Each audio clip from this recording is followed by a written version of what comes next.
Hello everyone and welcome to a Billet Labs build video. This monstrosity here is called the Boiler. It is a water-cooled gaming PC with a 9800X 3D and a 4090 in it. The entire cooling system is made of soldered copper and brass, and for the first time ever this build is actually for sale on eBay right now, so you can bid on it. I've spent about a year on and off working on this PC, and here's the story of how I built it. So we're basing this build around our all-copper Billet Labs monoblock.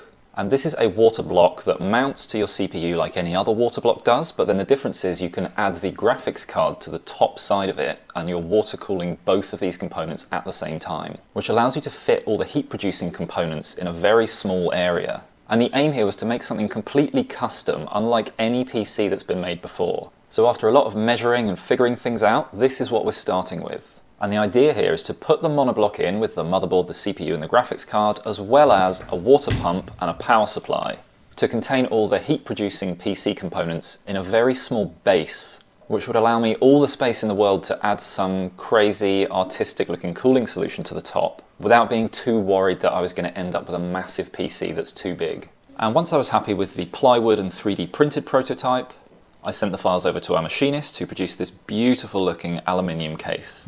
And after a quick test build, we can see that everything fits exactly as we wanted it to. So now I can start plumbing everything in, and I want this cooling system to be entirely copper and brass. And that is mostly an aesthetic choice, but it's also going to be a very strong, solid system. And with this kind of build, once it's built up, it's going to be quite difficult to access the insides. So having pipework that you can assemble and then completely forget about it for decades is a real advantage here. And after several hours of fitting and soldering, I'm cleaning up all those pipes, assembling everything together, and then I've got the bottom half of our build finished. I just need to add a cooling system now. And if you're liking the video so far, I should say that this is the heavily shortened version of the video. So if you'd rather watch this in more detail, we have a 53-minute long version of this same video that goes into much more detail about all the processes. And there's a link to that in the video description. And to cool this build, I've bought this AlphaCool 200mm square radiator that's 85mm thick, so it's very chunky, and I've got this 200mm Noctua fan as well. And I'm trying to figure out the best way to mount these to the top of the case. And I'm thinking that copper pipework is definitely strong enough to hold up one end of this radiator. So I'm mocking up all the copper for that. And one of these pipes is going to involve a copper reservoir, which is made up of 42mm copper pipe T-pieces and various off-the-shelf brass plumbing components that I've soldered in and cut down to make a fully functional reservoir with a nice big open top that's going to make filling it up really easy.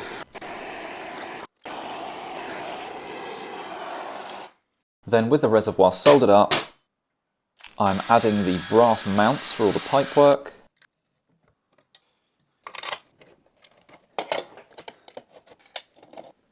And then I'm starting work on the other copper pipes that are going to be snaking along the top of the case.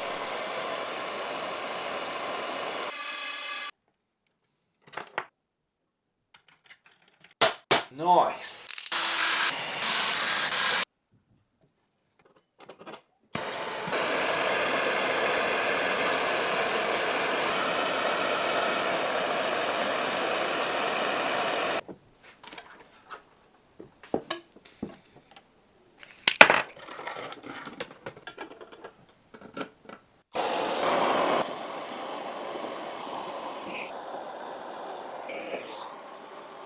And I'm mounting the reservoir here, but I feel like it looks a bit too plain. It just looks like a piece of pipe. So I've got one of these solder-on patch repair kits, which I'm modifying. And I'm going to solder that on, and I think that's going to make a really nice border for a logo, which I'll add at the end. And I really like the way that looks, so now I'm soldering the reservoir up to the rest of the pipework.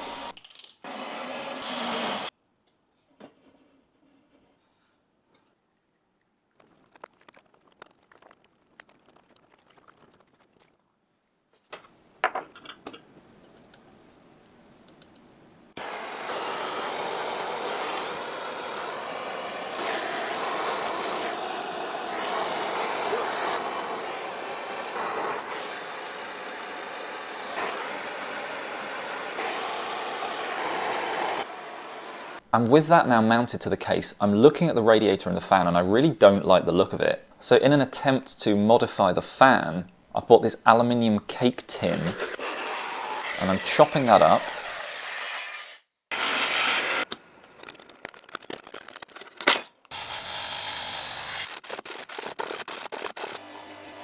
Then I'm grinding the fan down into a circle, and that fits really nicely inside. Oh. And it just hides all those ugly corners that were visible on the fan before. And then I've got this brass ring and some brass mesh, and I'm making a grill to go over the top of the fan. And then back down to the base of the case, I need to cut two big holes, and one is going into the top piece, and that's going to help with airflow, and it's going to allow the fan and the radiator above it to suck air through the case and help to cool the components inside. And then the other hole is on the front of the case, and that's going to help cool the power supply. And I'm also putting a brass grill in there, and that's going to visually match the top of the case a bit better. And now onto the wiring, and with the fan cable, there's no good way to route it to the fan up the top of the case without having a visible cable. So I'm actually going to run it through this piece of copper pipe.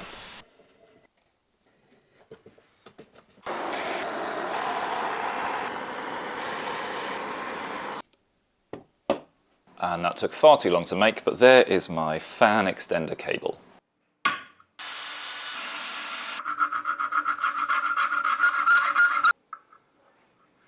And then with the power supply being at the front of the case, we need the cable to come out of the power supply and run through the case. So I'm just making a little bracket here to hold the cable near the back of the case. And then the remaining cables, once I've shortened them, I'm wrapping them in loom tape or harness tape, and that just holds their shape to avoid having to cable tie them to things. Now unfortunately, all that wiring has actually got in the way of the plumbing a bit. And I didn't plan this out too well, which means I need to remake a couple of the original pipes in the base of the case. And they need to avoid more things than I realised they did. So it's quite tricky to route them through all these bundled up cables.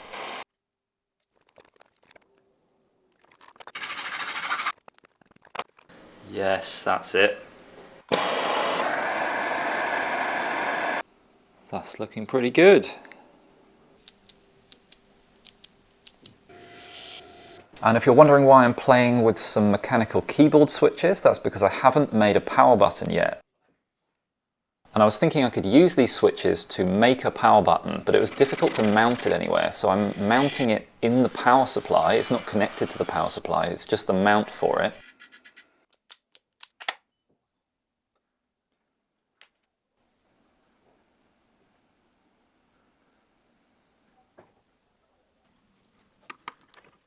And then I'm kind of combining that with a shroud or a cover for the power supply, because the black power supply doesn't look great sticking out the side of the case.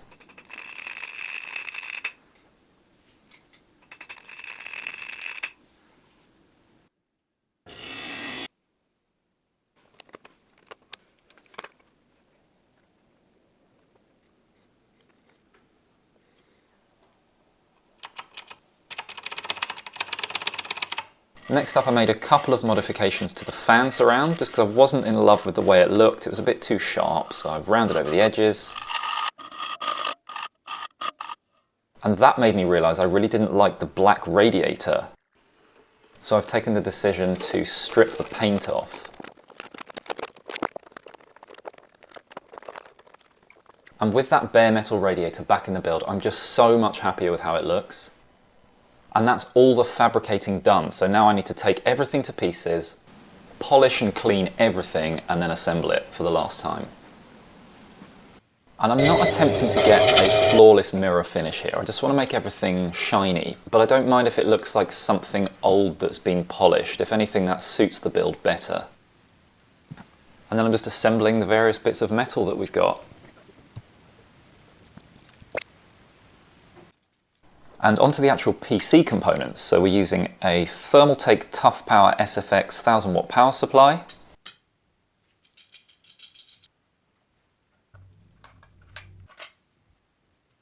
And then the motherboard is a Strix X870i. The CPU is a Ryzen 7 9800X3D.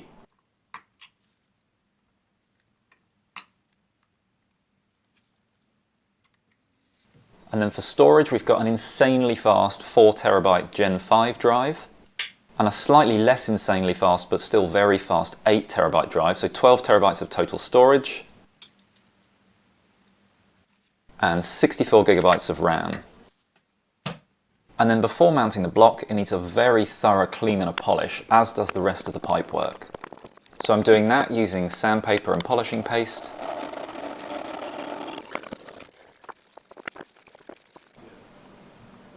And they look amazing, but there's still so much gunk on the inside, so I'm using an ultrasonic cleaner to clean out the insides of all the soldered joints.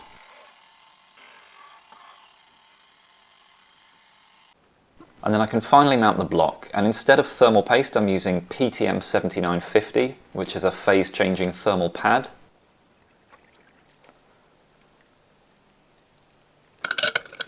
And then I'm adding all the pipes and the wiring.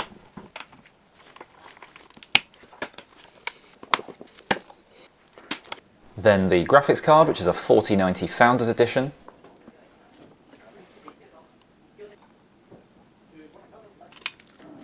The top of the case, the pipes coming out the top, the radiator, and then finally the fan assembly. Yeah, it looks cool as shit. And then for the finishing touch, I just need to add a Billet Labs logo.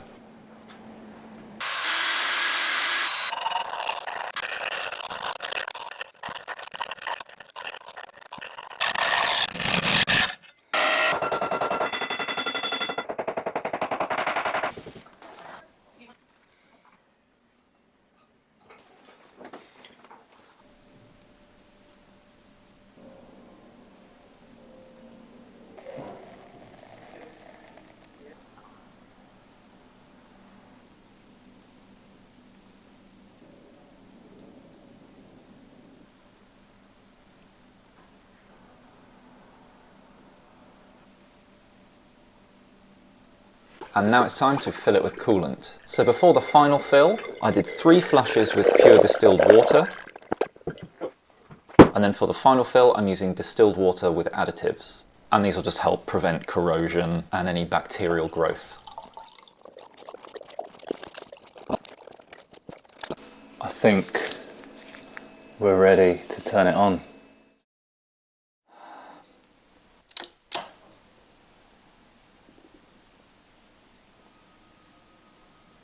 No. Well, that's a good start. Okay. Is the power supply switch on? No. Oh my god. For sake. Okay, power supply is on. Okay, motherboard fans are on. The fan is on. The pump isn't. Oh. Yes! The pump's on, oh my god. Why?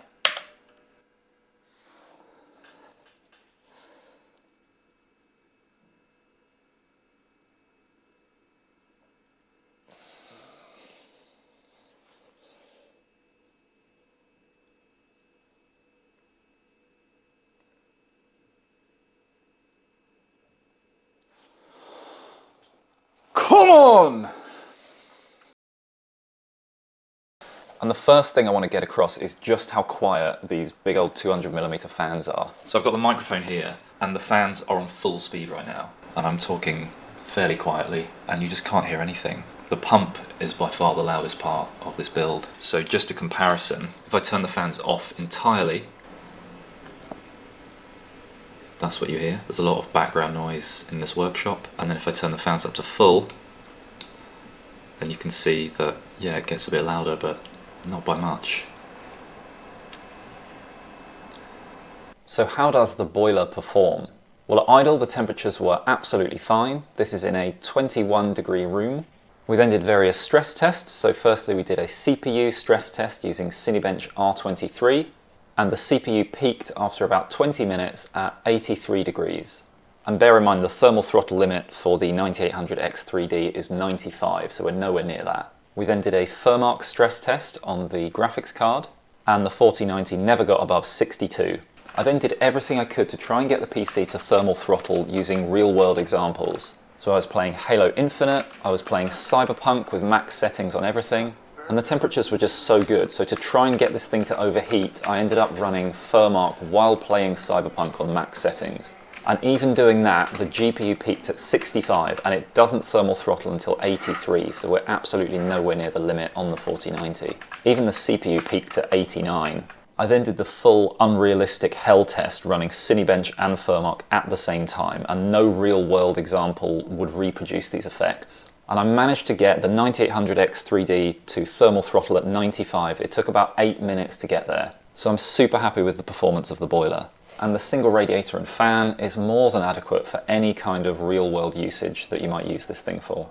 So there it is, that's the story of the boiler. I think it's probably my favourite build I've done. It's just so unique, and I just love the way it looks. Now, as I said, this is for sale on eBay right now. It's got about 6 days left, and 25% of the final sale price is being donated to charity. The charity is called the Turing Trust. They're a charity based in the UK, and they take discarded and donated PCs and send them around the world to children who need them, as well as educating schools and providing IT support for schools that can't afford it themselves. So it's a really good cause. If you want to donate without bidding, I'll leave a link in the description below. If you want to bid, I'll leave the eBay link below. And thank you so much for watching. See you next time.